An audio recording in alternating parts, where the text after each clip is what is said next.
ദൈവത്തിൻ്റെ അതിപരിശുദ്ധമായ നാമം ഈ രാത്രികാലം വീണ്ടും വാഴ്ത്തപ്പെടുമാറാകട്ടെ. വീണ്ടും നിങ്ങളോട് ഒരുമിച്ച് ദൈവത്തിൻ്റെ വചനവുമായി നിൽക്കുവാൻ അടിയൻ്റെ ജീവിതത്തിൽ ദൈവം ഒരുക്കിയ വലിയൊരു അവസരത്തിനായിട്ട് ഞാൻ ദൈവത്തെ സ്തുതിക്കുകയും വാഴ്ത്തുകയും ഒരിക്കൽ കൂടി നിങ്ങൾക്കെല്ലാം യേശുക്രിസ്തുവിൻ്റെ നാമത്തിൽ വന്ദനം ചൊല്ലുകയും ചെയ്യുന്നു. 1 പത്രോസ് 3-ാം അധ്യായത്തിൽ നിന്നുമാണ് നമ്മൾ ചിന്തിച്ചു കൊണ്ടിരിക്കുന്നത്. എങ്ങനെയാണ് കിങ്ഡം വാല്യൂ, എങ്ങനെയാണ് ദൈവരാജ്യ സംബന്ധമായിട്ടുള്ള ഒരു പ്രിൻസിപ്പിൾ കുടുംബജീവിതത്തിൽ പ്രാവർത്തികമാക്കേണ്ടതും, അങ്ങനെ പ്രാവർത്തികമാക്കുമ്പോൾ എങ്ങനെയാണ് ദൈവനാമം അതിലൂടെ മഹത്വപ്പെടുന്നുവെന്നും, എങ്ങനെയാണ് ക്രിസ്തുവിൻ്റെ സ്വഭാവം കുടുംബം എന്ന സംവിധാനത്തിലൂടെ പ്രതിഫലിപ്പിക്കുവാൻ ദൈവം ആഗ്രഹിക്കുന്നുവെന്നും നമ്മൾ വിശദമായിട്ട് കാണുവാനായിട്ടിടയായിത്തീരും. അത് പറഞ്ഞ ശേഷം പത്രോസ് അതിനെ കുറച്ചുകൂടി പ്രായോഗിക തലത്തിലേക്ക് കൊണ്ടുവരികയാണ് തുടർന്നുള്ളതായ വാക്യങ്ങൾ. അതിൻ്റെ 8 മുതൽ 13 വരെയുള്ളതായ വാക്യങ്ങളാണ് നമ്മൾ ഇന്ന് ചിന്തിക്കുവാനായിട്ട് പോകുന്നത്. 8 മുതൽ 13 വരെയുള്ളതായ വാക്യങ്ങൾ: തീർച്ചയ്ക്ക് എല്ലാവരും ഐക്യമത്യവും സഹതാപവും സഹോദരപ്രീതിയും മനസ്സലിവും വിനയബുദ്ധിയും ഉള്ളവരായിരിക്കും. വായിച്ചു വിടുവാൻ വളരെ എളുപ്പമുള്ളതായ ഒരു വാക്യമാണ്, എന്നാൽ പ്രാവർത്തികമാക്കുവാൻ വളരെ പ്രയാസകരമായ ഒരു കാര്യമാണ് അതിലൂടെ പത്രോസ് പറഞ്ഞിട്ടുള്ളത്.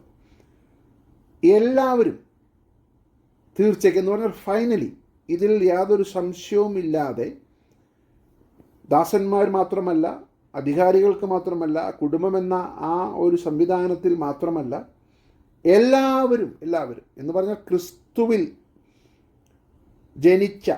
വീണ്ടും ജനിച്ച എല്ലാവരും. ഇത് ചിതറിപ്പാർക്കുന്ന പരദേശികളായ വിശ്വാസികൾക്ക് എഴുതുന്ന ലേഖനമാണ്. അപ്പോൾ എല്ലാവരും. അപ്പോൾ ഒരു കാര്യം മനസ്സിലാക്കണം, കടന്നു പോകുന്ന സാഹചര്യങ്ങൾക്ക് അതീതമായി ആരും തന്നെ ഇതിൽ നിന്നും എക്സ്ക്ലൂഡഡ് അല്ല. ആരെയും ഇതിൽ നിന്ന് എന്ത് ചെയ്തിട്ടില്ല, മാറ്റി നിർത്തിയിട്ടില്ല.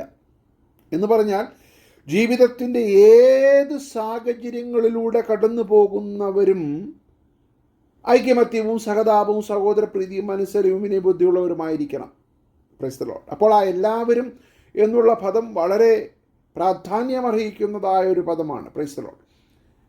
ഇംഗ്ലീഷിൽ ഫൈനലി ഓൾ ഓഫ് യു, ആരും എക്സ്ക്ലൂഡഡ് അല്ല. പലപ്പോഴും നമുക്ക് ഒഴിവുകൾ പറയുവാൻ സാധ്യതയുള്ള സാഹചര്യങ്ങളിലൂടെ ആയിരിക്കും നമ്മൾ കടന്നു പോകുന്നത്. ഓർക്കണം, ചിതറിപ്പാർക്കുന്ന പീഡനത്തിലൂടെ കടന്നു പോകുന്ന, പീഡന നിമിത്തം വളരെയധികം മനസ്സുമെടുത്ത് നിൽക്കുന്ന വിശ്വാസികളോട് പറയുന്നതായ ഒരു ലേഖനമാണിത്. അപ്പോൾ അവർക്ക് ഈ സമയത്ത് സഹതാപം സഹോദരപ്രീതിയൊന്നും കാണിക്കുവാനായിട്ടുള്ളതായ സാഹചര്യമല്ലായിരിക്കാം മാനുഷികമായി നോക്കിയാൽ, ലോകപ്രകാരം നോക്കിയാൽ. എന്നാൽ പത്രോസ് ഇവിടെ പറയുകയാണ്, ഒരു ദൈവ പൈതൽ എന്നുള്ളതായ അടിസ്ഥാനത്തിൽ എല്ലാവരും.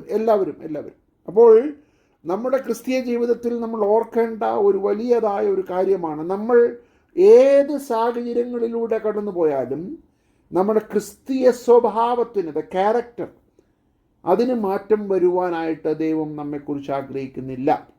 അതുകൊണ്ടാണ് ഫലം എന്ന് പറയുന്നത്, ആത്മാവിൻ്റെ ഫലം, നമ്മൾ കഴിഞ്ഞ പ്രാവശ്യം കാണുവാനിടയായി തീർന്നതാണ്. ഒരു വൃക്ഷത്തിൻ്റെ ഫലം എല്ലായ്പ്പോഴും എല്ലാ സീസണിലും ഫലം കായ്ക്കുമ്പോൾ അത് എല്ലാവരോടും ഒരേ സമീപനമാണ് എന്ന് പറയുന്നത് പോലെ അബ്സല്യൂട്ട് ട്രൂത്താണ് ഫ്രൂട്ട് എന്ന് പറയുന്നത്, റിലേറ്റീവിസം അല്ലല്ലോ. റൈറ്റ്. ഒരു കാലഘട്ടത്തിൽ അല്ലെങ്കിൽ മറ്റൊരു കാലഘട്ടത്തിൽ മറ്റൊരു ഫ്രൂട്ട്, അങ്ങനെയല്ല.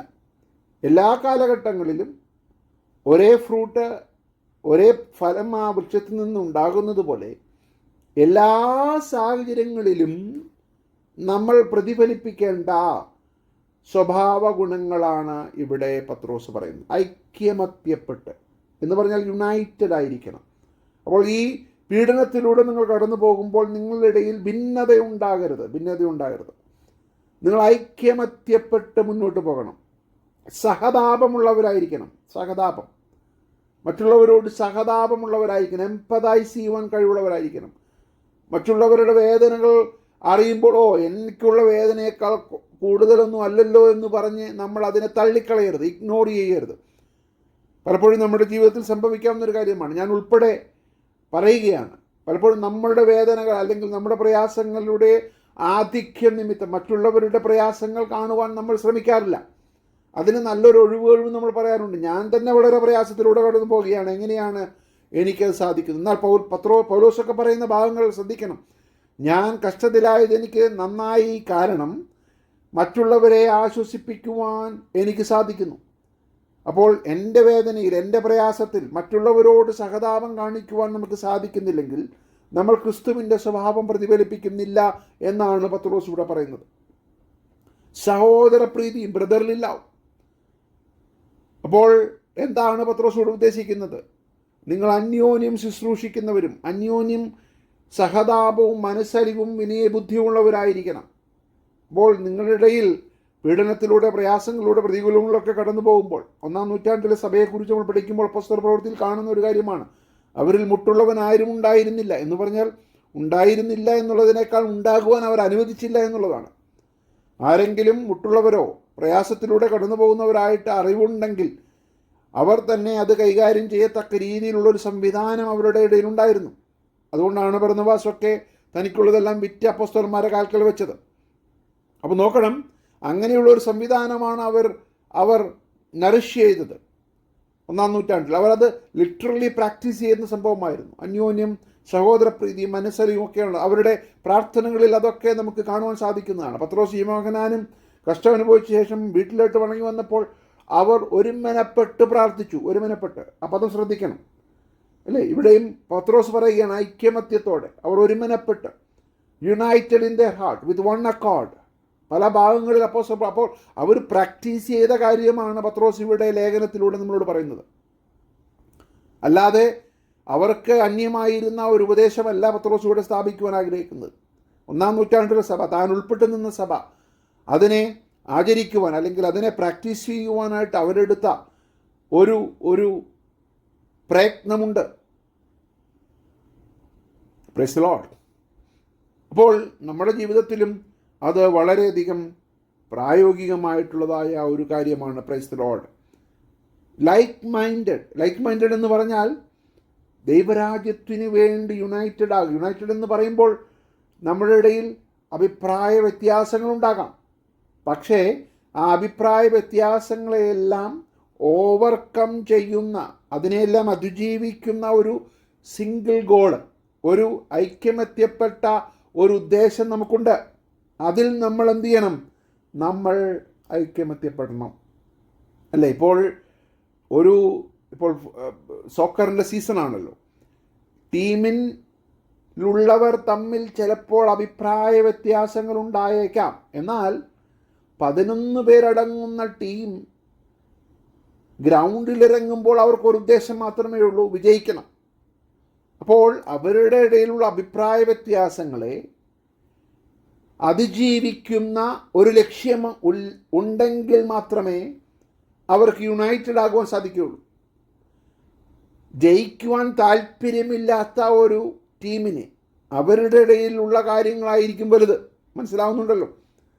അപ്പോൾ നമ്മുടെ ഇടയിലുള്ള അഭിപ്രായ വ്യത്യാസങ്ങളോ ഡിസഗ്രിമെൻറ്റോ മൈനറായിട്ടുള്ള കാര്യങ്ങളെ അതിജീവിക്കത്തക്ക രീതിയിലുള്ള ഒരു കോമൺ ലക്ഷ്യം നമുക്കുണ്ടെങ്കിൽ മാത്രമേ നമുക്ക് ഈ വക ക്യാരക്ടേഴ്സ് നമുക്ക് കാണിക്കുവാൻ സാധ്യമാകുകയുള്ളൂ. അല്ലെങ്കിൽ മറ്റു പലതിനും നമ്മൾ പ്രാധാന്യം കൊടുക്കും. Price the Lord. അപ്പോൾ ഇവിടെ പത്രോസ് പറയുകയാണ്, like minded, B sympathetic, love one another, B compassionate, humble. അപ്പോൾ ഇതെല്ലാം വളരെ ശ്രദ്ധിക്കേണ്ടതായ ഗുണങ്ങളാണ്, ആത്മാവിൻ്റെ ഫലം. ആ കാര്യം നമ്മുടെ മനസ്സിലെപ്പോഴും നമ്മൾ ഓർക്കണം. ഗലാത്യ ലേഖനത്തിൽ പൗലോസ് പറയുന്ന കാര്യമാണല്ലോ. അപ്പോൾ പത്രോസും അത് പല രീതിയിൽ ആവർത്തിച്ചിട്ടുണ്ട്. നമ്മുടെ ജഡത്തിൻ്റെ മോഹങ്ങളോട് എതിർത്ത് നിന്ന് അജ്ഞാനകാലത്തുണ്ടായിരുന്ന മോഹങ്ങളും കോപവും ക്രോധവും ശാഠ്യവും എല്ലാം ഉപേക്ഷിച്ച് നമ്മൾ പുതിയ മനുഷ്യനെ ധരിച്ചിരിക്കുകയാണ്. ആ പുതിയ മനുഷ്യൻ്റെ സ്വഭാവ ഗുണങ്ങൾ എന്ന് പറയുന്ന ക്രിസ്തുവിൻ്റെ സ്വഭാവമാണ്, ആത്മാവിൻ്റെ ഫലമാണ്. ഹല്ലേലൂയ. അതാണ് നമ്മൾ ഇവിടെ പ്രതിഫലിപ്പിക്കുന്നത്. അപ്പോൾ 8-ാം വാക്യത്തിൽ പറയുകയാണ്, എല്ലാവരും, ആരും അതിൽ നിന്നും എക്സ്ക്ലൂഡഡ് അല്ല, എല്ലാവരും ഐക്യമത്യവും സഹതാപവും സഹോദരപ്രീതിയും മനസ്സലിവും വിനയബുദ്ധിയുള്ളവരായിരിക്കും. ഹംബിളായിരിക്കണം, ഹ്യൂമിലിറ്റി അല്ലേ? റോമാലേഖനം 12-ാം അധ്യായത്തിൽ അതിനെക്കുറിച്ച് പറയുന്നുണ്ട്. മറ്റുള്ളവരെ നമ്മളെക്കാൾ ശ്രേഷ്ഠന്മാരെന്ന് എണ്ണുവാനായിട്ട് ഇടയായിത്തീരണം. വളരെ മനോഹരമായിട്ട് പൗലോസ് അതിനെക്കുറിച്ച് പറയുന്നുണ്ട്. റോമാലേഖനം 12-ാം അധ്യായത്തിലേക്ക് നമ്മൾ വരുമ്പോൾ അവിടെ നമുക്ക് കാണുവാൻ സാധിക്കുന്ന ഒരു കാര്യമാണത്. അതിലേക്ക് നമ്മൾ പിന്നീട് വരുന്നുണ്ട്. പക്ഷേ ഇതിനോട് ബന്ധപ്പെട്ട ചില വാക്യങ്ങൾ, ഭാവിക്കേണ്ടതിനും ഇത് ഭാവിച്ചുയരാതെ ദൈവം അവനവനെ, 3-ാം വാക്യമാണ്, അവനും വിശ്വാസത്തിൻ്റെ അളവ് പങ്കിട്ടതുപോലെ സുബോധമാകുമെന്ന് ഭാവിക്കണമെന്നും എനിക്ക് ലഭിച്ച കൃപയാൽ നിങ്ങളിൽ ഓരോരുത്തരോടും പറയുന്നു. Price the Lord. അപ്പോൾ ഈ ഒരു കാര്യം നമ്മൾ വളരെയധികം ശ്രദ്ധിക്കേണ്ടതായ കാര്യമാണ്. ഭാവിക്കേണ്ടതിനും ഇത് ഭാവിച്ചുയരുവാനിടയായി തീരരുത്. അപ്പോൾ എന്താണ് പൗലോസ് അവിടെ പറയുന്നത്? ഞാനാണ് വലിയവൻ, മറ്റുള്ളവരെല്ലാവരും എന്നേക്കാൾ താഴെയുള്ളവരാണെന്നുള്ള ഒരു ഭാവം നമുക്കുണ്ടാകരുത്. മറ്റുള്ളവരാണ് എന്നേക്കാൾ ശ്രേഷ്ഠനെന്ന് ചിന്തിക്കുമ്പോൾ നമ്മൾ ആ ഒരു കസാരയ്ക്ക് വേണ്ടി നമ്മൾ അടിപിടി കൂടുകയില്ല. കർത്താവ് പറഞ്ഞ ഉപമയിലെ പോലെ മുഖ്യനാകുവാൻ ശ്രമിക്കുകയില്ല. അപ്പോൾ ആ ഹ്യൂമിലിറ്റി, മറ്റുള്ളവരെ ശ്രേഷ്ഠരായി എണ്ണുവാൻ നമുക്ക് സാധിക്കണം. Price the Lord. ഹല്ലേലൂയ. എല്ലാവരും അതിൽ നിന്നും ആരും വ്യത്യസ്തരല്ല എന്ന് നമുക്ക് മനസ്സിലാക്കുവാനായിട്ട് ഇടയായിത്തീരണം. 9-ാം വാക്യം, ദോഷത്തിന് ദോഷവും ശകാരത്തിന് ശകാരവും പകരം ചെയ്യാതെ. അപ്പോൾ പകരം ചെയ്യാൻ സാധ്യതയുള്ള 2 കാര്യങ്ങളാണ് ഇവിടെ പറയുന്നത്. ദോഷത്തിന് ദോഷം, ഈവിൾ ഫോർ ഈവിൾ. ശകാരത്തിന് ശകാരം, പകരം ചെയ്യാനാണ് ലോകം നമ്മളോട് പറയുന്നത്. Do not repay evil with evil or insult with insult. അതാണ് ലോകത്തിൻ്റെ നിയമം. Praise the Lord. എന്നാൽ ദൈവമക്കളോട് ഇവിടെ പത്രോസ് പറയുകയാണ്, അങ്ങനെയല്ല, പകരം ചെയ്യാതെ ന്യൂട്രലായിരിക്കുവാനല്ല പറയുന്നത്. ന്യൂട്രലായിരിക്കുവാൻ പറഞ്ഞാൽ പിന്നെയും നമുക്ക് ആശ്വാസമുണ്ട്, അല്ലേ? നമ്മുടെ ലോകത്തിൻ്റെ സ്റ്റാൻഡേർഡ് എടുത്ത് നോക്കുമ്പോൾ തിന്മയ്ക്ക് പകരം നന്മ ചെയ്യുന്നവർ, അത് വളരെ കാർണലായിട്ടുള്ളൊരു സ്വഭാവമാണ്, അല്ലേ? അത് ദൈവമക്കൾ ചെയ്യാറില്ല എന്ന് നമുക്ക് വേണമെങ്കിൽ പറയാം. നന്മ ചെയ്യുന്നവരോട് തിന്മ ചെയ്യുവാൻ നമ്മളാരും പോകാറില്ല, ലോകത്തിലുള്ളവരും പോകാറില്ല. അങ്ങനെ ചെയ്യുന്നവർ വളരെ കാർണലായിട്ടുള്ള ആളുകളാണ്, ജഡീകന്മാർ ഒരു കൂട്ടത്തിലാണ്, അല്ലേ? എന്നാൽ ബീയിങ് ഈവിൾ ടു ഈവിൾ എന്ന് പറയുന്നത് ലോകപ്രകാരമുള്ളൊരു സ്റ്റാൻഡേർഡാണ്. എന്നോട് അവൻ ഇങ്ങനെ ചെയ്തു, ഞാൻ അങ്ങനെ തിരിച്ചു ചെയ്യും. അത് ദൈവമക്കളുടെ ഇടയിലേക്ക് കയറിയിട്ടുണ്ട്. ദൈവമക്കളുടെ ഇടയിൽ അത് സാധാരണമായിരിക്കുകയാണ്. ഈവിൾ ടു ഈവിൾ എന്ന് പറയുന്ന ഇക്വേഷൻ ദൈവമക്കളുടെ ഇടയിൽ കണി കാണാൻ പോലും പാടില്ലാത്ത കാര്യമാണ്. അപ്പോൾ ഈവിൾ ടു ഈവിൾ എന്ന് പറയുന്നത് ലോകപ്രകാരമുള്ള സ്റ്റാൻഡേർഡാണ്. ഈവൻ ലോകപ്രകാരമുള്ള ആളുകൾ പോലും ഈവിൾ ടു ഈവിൾ ചെയ്യാത്തവരുണ്ട്. മനസ്സിലാക്കണം. എന്നാൽ ഇവിടെ പത്രോസ് പറയുകയാണ്, ഈവിൾ ടു ഈവിൾ, പകരത്തിന് പകരം എന്ന് പറയുന്നത് ലോകത്തിൻ്റെ നിലവാരമുള്ള കാര്യമാണ്. അത് സഭയിലേക്ക് കടന്നു വരുവാൻ സാധ്യമല്ല. ഇനി ബീയിങ് ന്യൂട്രൽ ടു ഗുഡ്, നന്മയ്ക്കെതിരെ ഒന്നും ചെയ്യാതിരിക്കുന്നവരും ഉണ്ട്. നന്മ ചെയ്യുന്നവരോട് നന്മ ചെയ്യുന്നവരുണ്ട്. അതാണ് ഏറ്റവും കൂടുതലുള്ള ആളുകൾ. ലോകപ്രകാരവും ഒക്കെ നോക്കിക്കഴിഞ്ഞാൽ നന്മയ്ക്ക് പകരം നന്മ. എന്നാൽ ഇനി കുറച്ചുകൂടി ധാർമ്മികമായ നിലവാരമുള്ളവർ ശ്രദ്ധിക്കണമേ, ബീയിങ് ഗുഡ് ടു നോർമൽ, എനിക്ക് പകരം ഒന്നും നന്മ ചെയ്യാത്തവരോടും നന്മ ചെയ്യുന്ന ആളുകളുണ്ട്. They are higher moral standard ഉള്ളവരാണ്, കുറച്ചുകൂടി ധാർമ്മികമായ നിലവാരമുള്ളവരാണ്.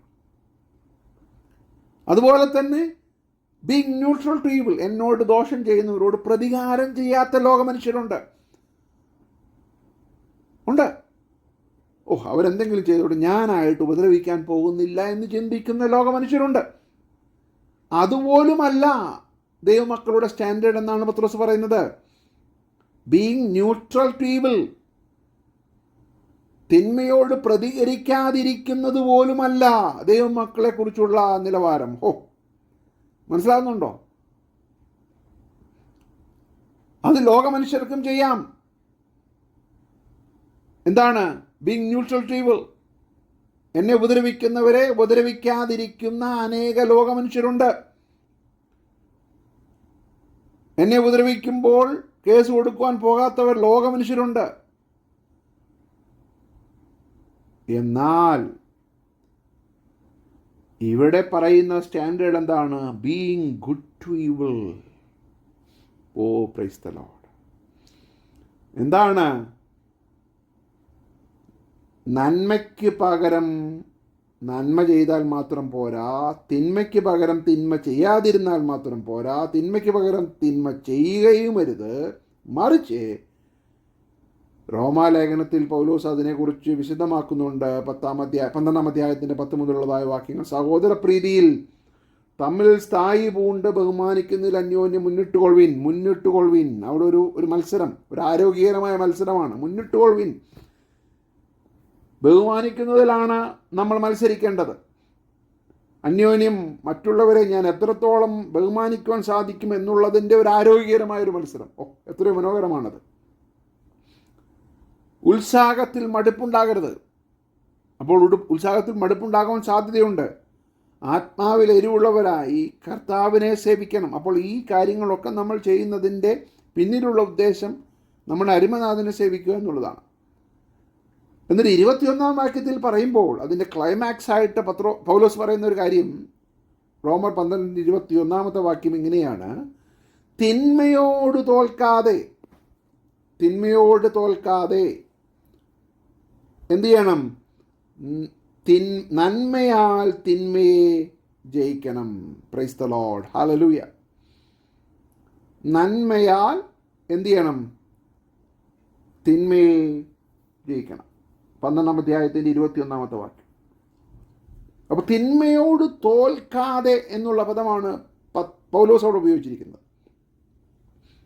അപ്പോൾ നമ്മൾ തിന്മയ്ക്ക് പകരം, ഞാനതിനെ ഒന്ന് മനസ്സിലാകുന്ന രീതിയിൽ അങ്ങ് പറയാം, തിന്മയ്ക്ക് പകരം തിന്മ ചെയ്യുമ്പോഴും തിന്മയ്ക്ക് പകരം ഒന്നും ചെയ്യാതിരിക്കുമ്പോഴും നന്മയ്ക്ക് പകരം നന്മ മാത്രം ചെയ്യുകയും ചെയ്യുമ്പോൾ നമ്മൾ ജയിക്കുന്നവരല്ല, നമ്മൾ തോൽക്കുന്നവരാണ്. Oh praise the Lord. Hallelujah. പക്ഷേ തിന്മയ്ക്ക് പകരം നന്മ ചെയ്യുമ്പോഴാണ് നമ്മൾ ജയിക്കുന്നവരായി മാറുന്നത്. Praise the Lord. അപ്പോൾ തിന്മയ്ക്ക് പകരം തിന്മ ചെയ്ത് ജയിക്കുവാൻ സാധ്യമല്ല. Praise the Lord. അത് ലോകപ്രകാരമുള്ള ഇക്വേഷനാണ്. തിന്മയോട് തോൽക്കാതിരിക്കണമെങ്കിൽ നന്മയാൽ മാത്രമേ തിന്മയെ ജയിക്കുവാൻ സാധ്യമുള്ളൂ. Praise the Lord. എന്നെ കേൾക്കുന്ന ദൈവമക്കളെ, നമ്മൾ പരാജയപ്പെട്ടവരുടെ കൂട്ടത്തിലാണോ അതോ ജയിക്കുന്നവരുടെ കൂട്ടത്തിലാണോ? Praise the Lord. ലോകപ്രകാരം തിന്മയ്ക്ക് പകരം തിന്മ ചെയ്തില്ലെങ്കിൽ നമ്മൾ പരാജയപ്പെട്ടവരുടെ കൂട്ടത്തിലാണ്. എന്നാൽ തിന്മയോട് തോൽക്കുവാനിടയായി തീരരുത്. Praise the Lord. ഹല്ലേലൂയ. എത്രയോ പ്രാവശ്യം നമ്മൾ തിന്മയോട് തോറ്റിട്ടുണ്ട്. കാരണം നമ്മുടെ ഉള്ളിൽ തിന്മ തിരിച്ചു ചെയ്യുവാനുള്ള അർജ് ഇന്ന് രാത്രികാലം ദൈവസന്നിധിയിൽ സമർപ്പിച്ചുകൊണ്ട് പറയണം, കർത്താവേ, തിന്മയോട് തോൽക്കുവാൻ ഞാൻ ആഗ്രഹിക്കുന്നില്ല. തിന്മയോട് തോൽക്കാതെ നന്മയാൽ തിന്മയെ ജയിക്കുവാനിടയായി തീരണം. അതിന് പത്രോസ് പറയുന്ന ഒരു കാര്യമുണ്ട്: ദോഷത്തിന് ദോഷവും ശകാരത്തിന് ശകാരവും പകരം ചെയ്യാതെ നിങ്ങൾ അനുഗ്രഹം അനുഭവിക്കേണ്ടതിന് വിളിക്കപ്പെട്ടതുകൊണ്ട്. അപ്പോൾ നിങ്ങൾ അനുഗ്രഹിക്കപ്പെട്ടവരായി തീരുവാൻ വിളിക്കപ്പെട്ടിരിക്കുന്ന ഒരു വിളി നിങ്ങളുടെ മേലുണ്ട്. You call to be blessed. Praise the Lord. Because to this you were called to be blessed. നിങ്ങൾ അനുഗ്രഹിക്കപ്പെടേണ്ടതിന് വിളിക്കപ്പെട്ടവരായതുകൊണ്ട് നിങ്ങളും അനുഗ്രഹിക്കുന്നവരായിരിപ്പീൻ. Price the Lord. ആരെ അനുഗ്രഹിക്കുന്നവരായിരിക്കണം? ദോഷത്തിന് ദോഷം ചെയ്യാതെ, ശകാരത്തിന് പകരം ശകാരിക്കാതെ. Price the Lord. ഇതിലെല്ലാം നമ്മുടെ മാതൃക ആരാണ്? പത്രോസ് പിന്നീട് അത് പറയുന്നുണ്ട്. യെശയ്യാപ്രവചനം 53 അധ്യായം നമ്മൾ വായിക്കുമ്പോൾ അവിടെ കാണുന്നത്, തന്നെത്താൻ താഴ്ത്തി വായെ തുറക്കാതിരുന്നിട്ടും അവൻ പീഡിപ്പിക്കപ്പെട്ടു, അല്ലേ? കൊല്ലുവാൻ കൊണ്ടുപോകുന്ന കുഞ്ഞാടിനെ പോലെയും രോമം കത്തിരിക്കുന്നവരുടെ മുമ്പാകെ മിണ്ടാതിരിക്കുന്ന ആടിനെ പോലെയും അവൻ വായ തുറക്കാതിരുന്നു. തന്നെ ഉപദ്രവിക്കുന്നവരോട് ഒരു ശകാരവും അവൻ തിരിച്ചു പറഞ്ഞില്ല. ശകാരിക്കുന്നവരോട് പകരം ശകാരിക്കാതെ, തിന്മയോട് തോൽക്കാതെ, നന്മയാൽ തിന്മയെ ജയിച്ച നമ്മുടെ അരുമനാഥൻ നമുക്ക് വേണ്ടി ഒരു മാതൃക വെച്ചേച്ചു പോയിട്ടുണ്ട്. ഹല്ലേലൂയ. ആ പാരമ്യത്തിൽ ക്രൂശിൽ കിടക്കുമ്പോൾ ക്രിസ്തുവിൻ്റെ സ്വഭാവത്തിൻ്റെ ഏറ്റവും ഉത്തുംഗമായ ഭാവം നമ്മൾ കാണുന്നത്, ഏറ്റവും മനോഹരമായൊരു ഭാവം അവിടെ കാണുന്നത്, ഇവർ ചെയ്യുന്നതിനെന്നറിയായികയാൽ ഇവരോട് ക്ഷമിക്കണമേ എന്ന് പ്രാർത്ഥിച്ച നമ്മുടെ കർത്താവിൻ്റെ ഹൃദയം. സ്തെഫാനോസ് അത് തന്നെയാണ് പ്രാർത്ഥിച്ചത്.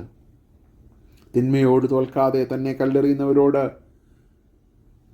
തിരിച്ച് ശകാരിക്കാതെ, ഇവരുടെ പാപം നിർത്തരുതേ എന്ന് പറഞ്ഞ് തൻ്റെ ആത്മാവിനെ കർത്താവിൻ്റെ സന്നിധിയിൽ ഏൽപ്പിക്കുവാനിടയായിത്തീർന്നു. എത്ര മനോഹരമായിട്ടുള്ളതായ ഒരു ചിത്രമാണ് നമ്മുടെ ലഭിക്കുന്നത്. എന്നെ കേൾക്കുന്ന ദൈവമക്കളെ, നമുക്കുള്ള മാതൃക എന്ന് പറയുന്നത് മറ്റാരുമല്ല, നമ്മുടെ കർത്താവായ യേശുക്രിസ്തുവാണ്. കർത്താവായ യേശുക്രിസ്തു അനുഭവിച്ചതായ വേദന, പ്രയാസം, ദുഃഖമെന്ന് പറയുമ്പോൾ ആ പീഡനം വേറെ ആരും അനുഭവിച്ചിട്ടില്ല. അവൻ്റെ വായിൽ അനീതി ഉണ്ടായിട്ടല്ല അവനത് അനുഭവിച്ചത്. പാപം ചെയ്യാത്തവൻ നിർദോഷനായ കുഞ്ഞാട്. ഓ പ്രൈസ് ദി ലോർഡ്. തൻ്റേതല്ലാത്ത കുറ്റം തൻ്റെ മേൽ ഒഴിച്ചപ്പോൾ നമുക്ക് വേണ്ടി അത് ഏറ്റെടുത്ത നമ്മുടെ കർത്താവായ യേശുക്രിസ്തു. തിന്മയോട് തോൽക്കാതെ, പ്രൈസ് ദി ലോർഡ്, നന്മയാൽ തിന്മയെ ജയിച്ച് ക്രൂശിൽ ആയുധവർഗം വെപ്പിച്ച് സാത്താൻ്റെ മേൽ ജയോത്സവം കൊണ്ടാടിയ നമ്മുടെ അരുമനാഥൻ ഇന്ന് രാത്രികാലം നമ്മളോട് പറയുകയാണ്, എൻ്റെ പ്രിയമക്കളെ, നിങ്ങൾ തിന്മയോട് തോൽക്കരുത്. നമ്മുടെ കയ്യിലൊരായുധമുണ്ട്. നന്മ കൊണ്ട് ജയിക്കുവാൻ സാധിക്കാത്ത ഒരു യുദ്ധവുമില്ല. തിന്മയ്ക്ക് പകരം തിന്മ ചെയ്ത് ലോകമനുഷ്യരെക്കാൾ അധപതിച്ചു പോയിക്കൊണ്ടിരിക്കുന്ന ഈ കാലഘട്ടത്തിൽ ഒരു ഉണർവിൻ്റെ കാറ്റ് നമ്മുടെ ഇടയിൽ വീശുമാറാകട്ടെ. Praise the Lord. ഹല്ലേലൂയ. ഉണർവെന്ന് പറയുന്നത് ബഹളം ഉണ്ടാക്കുന്നത് ഒന്നുമല്ല, അതിൻ്റെ ഭാഗമായിക്കൊള്ളട്ടെ. എന്നാൽ ആന്തരികമായൊരു രൂപാന്തരം, പ്രൈസ് ദി ലോർഡ്, ക്രിസ്തുവിൻ്റെ സ്വഭാവത്തിൻ്റെ പ്രതിഫലനം ഈ ദിവസങ്ങളിൽ നമ്മൾ കാണുവാനിടയായിത്തീരണം. അതാണ് ഉണർവെന്ന് പറയുന്നത്. ഹല്ലേലൂയ. അവിടെയാണ് ദൈവനാമം മഹത്വപ്പെടുന്നത്. Price the Lord. എന്നിട്ട് 9 മുതലുള്ളതായ വാക്യങ്ങളിൽ സങ്കീർത്തനം 34 നിന്നും പത്രോസ് ഇവിടെ ഉദ്ധരിക്കുകയാണ്. ജീവനെ ആഗ്രഹിക്കുകയും 10 വാക്യം മുതൽ, ജീവനെ ആഗ്രഹിക്കുകയും ശുഭകാലം കാൺമാൻ ഇച്ഛിക്കുകയും ചെയ്യുന്നവൻ ദോഷം ചെയ്യാതെ തൻ്റെ നാവിനെയും വ്യാജം പറയാതെ അതരത്തെയും അടക്കിക്കൊള്ളട്ടെ. അവൻ ദോഷം വിട്ടകന്ന് ഗുണം ചെയ്യുകയും സമാധാനം അന്വേഷിച്ച് പിന്തുടരുകയും ചെയ്യട്ടെ.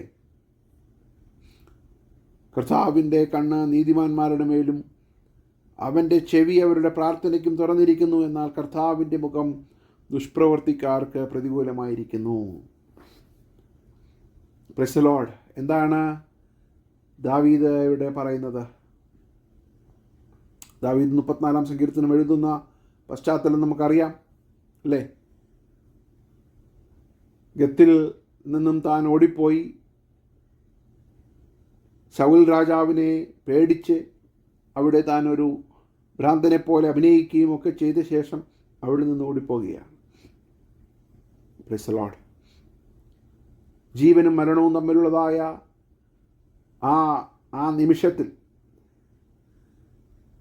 താൻ എഴുതുന്നതായ സങ്കീർത്തനമാണ് 34 സങ്കീർത്തനം.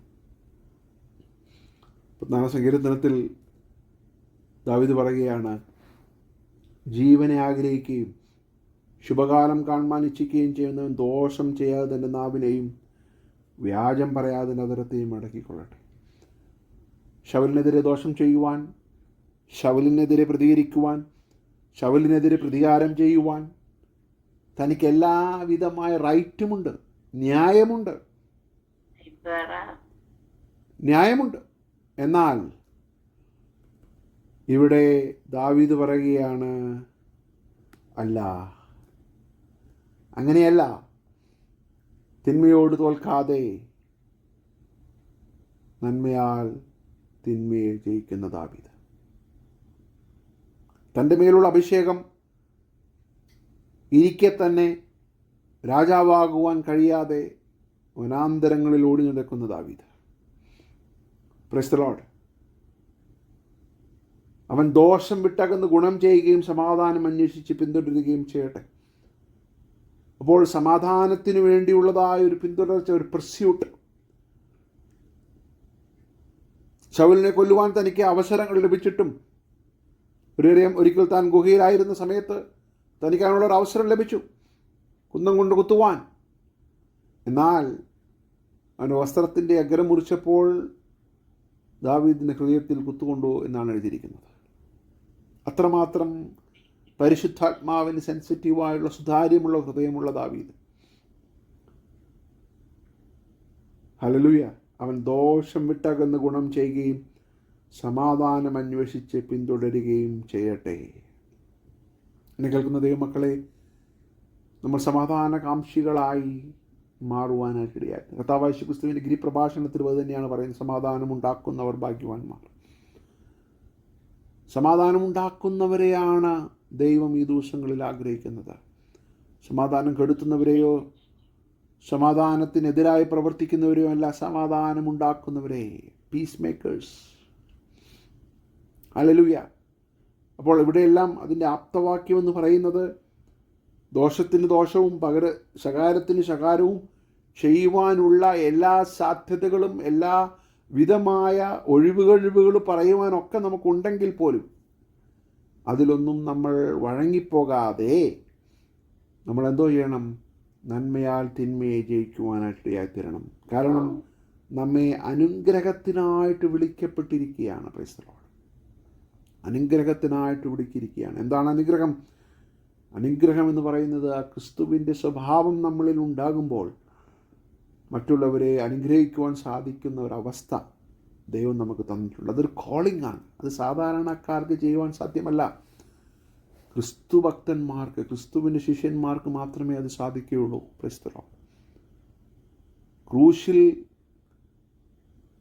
ഇവർ ചെയ്യുന്ന ഇന്നെന്നറിയായികയാൽ ഇവരോട് ക്ഷമിക്കണമേ എന്ന് പറയുന്ന വാചകം കേട്ടപ്പോൾ അവിടെ എഴുതിയിരിക്കുന്നത് ചിലർ ചിന്തിച്ചു, അയ്യോ ഇവനൊരു നീതിമാനാണല്ലോ. ഓ പ്രൈസ് ദി ലോർഡ്. ഏറ്റവും വലിയൊരു അത്ഭുതമാണത്. സ്തെഫാനോസിനെ കണ്ടപ്പോൾ ഒന്നും പറയാതെ മരണത്തെ പുഞ്ചിരിച്ചുകൊണ്ട് സ്വീകരിക്കുന്ന സ്തെഫാനോസിൻ്റെ മരണം കണ്ടപ്പോൾ ശൗലിനെ തോന്നി, ശൗലിൻ്റെ അടിത്തറ ഇളകിയ ഒരു സന്ദർഭമായിട്ട് കരുതുകയാണ് ഞാനത്. പിന്നീടാണ് ശൗലിൻ്റെ മാനസാന്തരം. എന്നെ കേൾക്കുന്ന പ്രിയമുള്ള ദൈവമക്കളെ, നമ്മുടെ ജീവിതത്തിൽ ഗുണം ചെയ്യുവാനും സമാധാനം അന്വേഷിച്ച് പിന്തുടരുവാനും നമ്മൾ കാണിക്കുന്ന ജിജ്ഞാസ എത്രമാത്രമുണ്ട്. Praise the Lord. ഹല്ലേലൂയ. എന്നിട്ട് ദാവീദ് പറയുകയാണ്, കർത്താവിൻ്റെ കണ്ണ് നീതിമാന്മാരുടെ മേലും അവൻ്റെ ചെവി അവരുടെ പ്രാർത്ഥനയ്ക്കും തുറന്നിരിക്കുന്നു. എന്നാൽ കർത്താവിൻ്റെ മുഖം ദുഷ്പ്രവർത്തിക്കാർക്ക് പ്രതികൂലമായിരിക്കുന്നു എന്ന് നമ്മൾ അറിയണം. അപ്പോൾ കർത്താവിൻ്റെ കണ്ണ് നീതിമാന്മാരുടെ മേൽ എപ്പോഴുമുണ്ട്. ആ ഒരു ഉറപ്പ് നമുക്ക് വേണം. Price the Lord. നമ്മൾ ഈ ലോകത്തിലുള്ളതായ സംവിധാനങ്ങളനുസരിച്ച് നമ്മൾ നീതിക്ക് വേണ്ടി പോരാടരുത്. നീതിക്ക് വേണ്ടി പോരാടരുത് എന്ന് ഞാൻ പറയുമ്പോൾ നീതിക്ക് വേണ്ടി നിൽക്കരുത് എന്നുള്ള അർത്ഥത്തിലല്ല. നമ്മുടെ ആയുധങ്ങൾ ജഡത്തിൻ്റെ ആയുധങ്ങളല്ല. നമുക്ക് പോരാട്ടമുള്ളത് ജഡരക്തങ്ങളോടല്ല, വാഴ്ചകളോടും അധികാരങ്ങളോടും ദുഷ്ടാത്മസേനയോടുമാണ്. Praise the Lord. അങ്ങനെ ജയിക്കണമെങ്കിൽ ക്രിസ്തുവിൻ്റെ സ്വഭാവം നമ്മളിൽ വെളിപ്പെട്ടെങ്കിൽ മാത്രമേ നമുക്ക് ജയിക്കുവാൻ സാധ്യമാകുകയുള്ളൂ. Praise the Lord. ഹല്ലേലൂയ. അപ്പോൾ ഇവിടെ പത്രോസ് പറഞ്ഞ കാര്യം 8-ാം വാക്യം മുതൽ നമ്മൾ വായിച്ചു വരികയാണല്ലോ. ദോഷത്തിന് ദോഷവും ശകലത്തിന് ശകലവും ചെയ്യാതെ നിങ്ങൾ അനുഗ്രഹിക്കുന്നവരായിരിക്കണം. സങ്കീർത്തനം 34 ബാക്കിയുള്ള ഒരു വാക്യം കൂടി പത്രോസിനോട് ഉദ്ധരിക്കുന്നുണ്ട്. എന്നാൽ കർത്താവിൻ്റെ മുഖം ദുഷ്പ്രവർത്തിക്കാർക്ക് പ്രതികൂലമായിരിക്കുന്നു. ദുഷ്പ്രവർത്തിക്കാർ. അപ്പോൾ ന്യായം വിധിക്കുന്ന ഒരു ദൈവമുണ്ട്. ഇവിടെ നമുക്ക് ന്യായം ലഭിച്ചെന്ന് വരികയില്ല. ഇവിടെ ന്യായം ലഭിക്കാതെ വരുമ്പോൾ നമ്മൾ ക്ഷീണിച്ചു പോകരുത്. Price the Lord. ഇവിടെ ന്യായം ലഭിച്ചില്ലെങ്കിലും ദുഷ്പ്രവർത്തിക്കാരുടെ പ്രവൃത്തികളെ അളക്കുന്ന അറിയുന്ന ഒരു ദൈവമുണ്ട്. ന്യായവിധി ദൈവത്തിന് വിട്ടുകൊടുക്കണം. നമ്മൾ ചെയ്യേണ്ടതായ കാര്യമില്ല. 1-ാം നൂറ്റാണ്ടിലെ സഭ അതാണ് ദൈവത്തോടാണ് അവർ പ്രാർത്ഥിച്ചത്. സൗഖ്യമാക്കുവാൻ നിന്റെ കരം നീട്ടുന്നതിനാലും നിന്റെ ദാസന്മാർക്കെതിരെയുള്ള ഉപദ്രവങ്ങൾ നീ കാണുന്നല്ലോ കർത്താവേ. പത്രോസിനെ കാരാഗ്രഹത്തിൽ അടച്ചപ്പോൾ സഭ ശ്രദ്ധയോടെ പ്രാർത്ഥിച്ചു. പ്രതികാരത്തിന് പോയില്ല. തിന്മയ്ക്ക് പകരം തിന്മ ചെയ്യുവാൻ സഭ ഒന്നും ചെയ്തില്ല. അവർ നന്മയ്ക്ക് വേണ്ടി പ്രാർത്ഥിച്ചു. കർത്താവ് ന്യായം വിധിച്ചോളും, കർത്താവ് ഇടപെട്ടോളും. സഭയുടെ പ്രതികരണം എന്ന് പറയുന്നത് നന്മ മാത്രമാണ്. Price the Lord. തങ്ങളെ ഉപദ്രവിക്കുന്നവർക്ക് വേണ്ടി അവർ പ്രാർത്ഥിച്ചു. കാരണം ശൗലിൽ 1-ാം നൂറ്റാണ്ടിലെ സഭയെ ഉപദ്രവിച്ചവനായിരുന്നു. എന്നാൽ ശൗലിന് വേണ്ടിയുള്ള പ്രാർത്ഥന ദൈവം കേട്ടു. ശൗലിനെ പൗലോസാക്കി മാറ്റി. ഹല്ലേലൂയ. അതാണ് നമ്മുടെ ആയുധം എന്ന് പറയുന്നത്. തിന്മയോട് തോൽക്കരുത് ദൈവമക്കളെ, തിന്മയോട് തോൽക്കരുത്. നന്മയാൽ തിന്മയെ ജയിക്കുവാനായിട്ടിടയായി തീരണം. Price the Lord. 13-ാം വാക്യത്തിൽ പത്രോസ് പറയുകയാണ്, നിങ്ങൾ നന്മ ചെയ്യുന്നതിൽ ശുഷ്കാന്തിയുള്ളവരാകുന്നുവെങ്കിൽ നിങ്ങൾക്ക് ദോഷം ചെയ്യുന്നവനാർ. നന്മ ചെയ്യുന്നതിൽ നിങ്ങൾ ശുഷ്കാന്തിയുള്ളവരാകുകയാണെങ്കിൽ ലോകപ്രകാരം നമുക്കാരും ദോഷം ചെയ്യുവാൻ വരികയില്ല. അങ്ങനെ വന്നാലും പ്രയാസമില്ല. അത് അടുത്ത വാക്യത്തിൽ പത്രോസ് അതിനെക്കുറിച്ച് പറയുന്നുണ്ട്. അത് നമ്മൾ അടുത്ത ആഴ്ച കാണുവാനിടയായിത്തീരും. അങ്ങനെ നിങ്ങൾ കഷ്ടം അനുഭവിക്കേണ്ടി വന്നാലും നിങ്ങൾ ഭയപ്പെടരുത് എന്നാണ് 14-ാം വാക്യത്തിൽ പറയുന്നത്. പക്ഷെ ഇവിടെ പറയുകയാണ്, നിങ്ങൾ നന്മ ചെയ്യുന്നത് ശുഷ്കാന്തിയോടാകുന്നുവെങ്കിൽ നിങ്ങൾക്ക് ദോഷം പ്രവർത്തിക്കുന്നവരാണ്. അപ്പോൾ അങ്ങനെ ദോഷം പ്രവർത്തിക്കുവാൻ ആർക്കെങ്കിലും സാധിച്ചാൽ അവർ തന്നെ ലജ്ജിച്ചു പോകുവാനിടയായിത്തീരണം. Praise the Lord. അവർ തന്നെ ലജ്ജിച്ചു പോകുവാനിടയായിത്തീരണം. കാരണം അവർക്ക് വാക്കുകളില്ലാതെ വരും. Praise the Lord. നീതിയുടെ കോടതിയിൽ അവർക്ക് വാക്കുകളില്ലാതെ വരും. Praise the Lord. നന്മ ചെയ്ത് ശുഷ്കാന്തിയുള്ള ഒരു വ്യക്തിക്കെതിരെ ദോഷം ചെയ്യുന്നവൻ അവനിൽ തന്നെ പിടിക്കപ്പെടും. Praise the Lord. ലോകപ്രകാരം തന്നെ അതിന് നിലനിൽപ്പില്ല. കുറച്ച് സമയം ഉണ്ടായെങ്കിലും പിന്നീട് പിടിക്കപ്പെടും. സത്യത്തിന് ഒരു സ്വാതന്ത്ര്യമുണ്ട്. Price the Lord. സത്യം സത്യമാണെങ്കിൽ അതിൻ്റേതായ പ്രവൃത്തിയുണ്ട്. Price the Lord. അപ്പോൾ നമ്മൾ നന്മ ചെയ്യുന്നതിൽ ശുഷ്കാന്തിയുള്ളവർ ആകുന്നുവെങ്കിൽ നമുക്ക് ദോഷം ചെയ്യുന്നവൻ ആരുമുണ്ടാകരുത് ലോകത്തിൻ്റെ നിയമപ്രകാരം. എന്നാൽ അങ്ങനെ ഉണ്ടായാൽ പോലും അത് നമ്മൾ അടുത്ത പ്രാവശ്യം കാണും. അങ്ങനെ ഉണ്ടായാൽ പോലും നിങ്ങൾ ഭാഗ്യവാന്മാരാണ്. അപ്പോൾ ഇവിടെ പത്രോസ് പറഞ്ഞു വയ്ക്കുന്നത് എന്താണ്? ഈ മറ്റുള്ളവരുടെ പ്രതികരണം അനുസരിച്ച് നമ്മുടെ സ്വഭാവത്തിന് മാറ്റമുണ്ടാകരുത്. ലോകം നിങ്ങളെ പകയ്ക്കുകയും ദോഷം നിരൂപിക്കുകയും ഒക്കെ ചെയ്താലും നിങ്ങൾ ദോഷത്തിന് ദോഷം ചെയ്യാതെയും ശകാരത്തിന് ശകാരം ചെയ്യാതെയും ഇരിക്കണം. നിങ്ങളുടെ നല്ല പ്രവർത്തികൾ കണ്ട് ക്രിസ്തുവിനെ മഹത്വപ്പെടുത്തണം. Price the Lord. അപ്പോൾ നമ്മുടെ ക്യാരക്ടർ, നമ്മുടെ സ്വഭാവം മറ്റുള്ളവരുടെ പ്രതികരണത്തിൻ്റെ അടിസ്ഥാനത്തിൽ ആയിരിക്കരുത് എന്ന് ഒന്നുകൂടി ആവർത്തിച്ച് പത്രോസോട് പറയുകയാണ്. നിങ്ങൾ ഫലം കായ്ക്കുവാൻ വിളിക്കപ്പെട്ടവരാണ്, നിങ്ങൾ അനുഗ്രഹിക്കുവാൻ വിളിക്കപ്പെട്ടവരാണ്. അപ്പോൾ നിങ്ങൾ വിളിയോട് വിശ്വസ്തരായിത്തീർന്ന് മറ്റുള്ളവരുടെ പ്രതികരണം അനുസരിച്ച് നിങ്ങൾ മാറരുത്. Price the Lord. തിന്മയോട് തിന്മ ചെയ്യുവാൻ ലോകർക്ക് സാധിക്കും. അത് ലോകത്തിൻ്റെ ഇക്വേഷനാണ്. തിന്മയോട് ഒന്നും ചെയ്യാതെ ന്യൂട്രലായിരിക്കുവാനും ലോകക്കാർക്ക് സാധിക്കും. എന്നാൽ യേശു ക്രിസ്തു ചെയ്തതുപോലെ തിന്മയോട് തോൽക്കാതെ നന്മയാൽ തിന്മയെ ജയിക്കുവാൻ ദൈവം നമ്മെ വിളിച്ചിരിക്കുകയാണ്. Price the Lord. ആ വിജയശ്രീലാളിതരായി മാറുവാനാണ് ദൈവം നമ്മെക്കുറിച്ച് ആഗ്രഹിക്കുന്നത്. Price the Lord. അതുകൊണ്ട് ഈ ദിവസങ്ങളിൽ ഐക്യമത്യവും സഹതാപവും സഹോദരപ്രീതിയും മനസ്സലിവും വിനയബുദ്ധിയുള്ളവരായിരിക്കാൻ ദൈവം നമ്മെ സഹായിക്കട്ടെ. ദോഷത്തിന് ദോഷം ചെയ്യാതെ, ശകാരത്തിന് ശകാരം ചെയ്യാതെ നിങ്ങൾ അനുഗ്രഹിക്കുവാൻ വേണ്ടി വിളിക്കപ്പെട്ടതുകൊണ്ട് മറ്റുള്ളവരെ അനുഗ്രഹിക്കുന്നവരായിരിക്കാൻ ഇടയായിത്തീരട്ടെ. Praise the Lord. ഒരു കാര്യം ഉറപ്പാണ്, കർത്താവിൻ്റെ കണ്ണ് ഇങ്ങനെ നീതിമാന്മാരെ മേലുണ്ട്. ചെവി അവരുടെ പ്രാർത്ഥനയ്ക്ക് ദൈവം തുറക്കുന്ന ദൈവമാണ്, നമ്മെ മറക്കുന്നൊരു ദൈവമല്ല. പ്രതികാരം ദൈവത്തിന് വിടുക. Price the Lord. നന്മ ചെയ്യുന്നതിൽ ശുഷ്കാന്തിയുള്ളവരായി തീരുക. ഹല്ലേലൂയ. അങ്ങനെയുള്ളവർക്കെതിരെ ദോഷം ചെയ്യുന്നവരുണ്ടായിരിക്കാം, പക്ഷെ അതൊന്നും നിങ്ങളെ ബാധിക്കുന്ന വിഷയമല്ല. നന്മ ചെയ്യുന്നതിൽ നമ്മൾ മടുത്തു പോകരുത്. Price the Lord. നന്മ ചെയ്യുന്നതിൽ മടുത്തു പോകരുത്. അതാണ് റോമാലേഖനത്തിൽ പൗലോസ് പറയുന്നത്. ഉത്സാഹത്തിൽ മടുപ്പില്ലാതെ ആത്മാവിൽ എരിവുള്ളവരായി കർത്താവിനെ സേവിപ്പിക്കും. Praise the Lord. തിന്മയോട് തോൽക്കാതെ നന്മയാൽ തിന്മയെ ജയിക്കുവാൻ ഇടയായിത്തീരട്ടെ. ഈ വചനങ്ങളാൽ ദൈവം നമ്മെ ധാരാളമായിട്ട് അനുഗ്രഹിക്കുമാറാകട്ടെ.